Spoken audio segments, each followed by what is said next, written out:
পদ্মাসনে বসে দুই নাক দিয়ে সজোরে ও সশব্দে পূরক করতে হবে।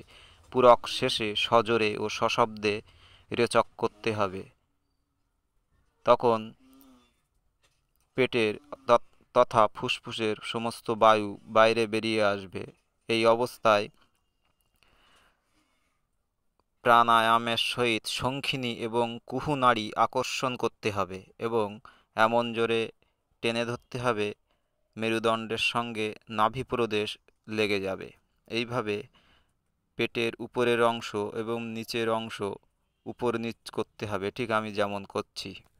পায়খানা করতে যাওয়ার আগে 1 গ্লাস জল খেয়ে নিন এবং পায়খানা করতে বসে এই ব্যায়ামটা করুন। দেখবেন আপনার পায়খানা পরিষ্কার হয়ে যাবে এবং পেট ক্লিয়ার হয়ে যাবে।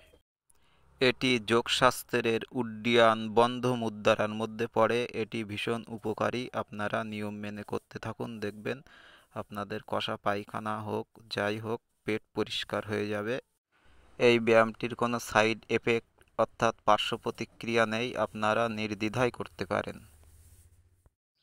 তবে পটিতে যাওয়ার আগে পরিমাণ মতো জল খেতে কিন্তু ভুলবেন না। ভিডিওটি দেখে এই ব্যায়ামটি আপনারা করতে থাকুন, অবশ্যই উপকার পাবেন। আর আপনারা যারা আমার চ্যানেলে প্রথম ভিজিট করছেন তাদেরকে বলবো চ্যানেলটি সাবস্ক্রাইব করে দেবেন এবং পাশে থাকা বেল আইকনটি প্রেস করে দেবেন, তাহলে আমার সমস্ত নোটিফিকেশান সবার আগে আপনার কাছে পৌঁছে যাবে। সকলে সুস্থ থাকুন, ভালো থাকুন, নমস্কার।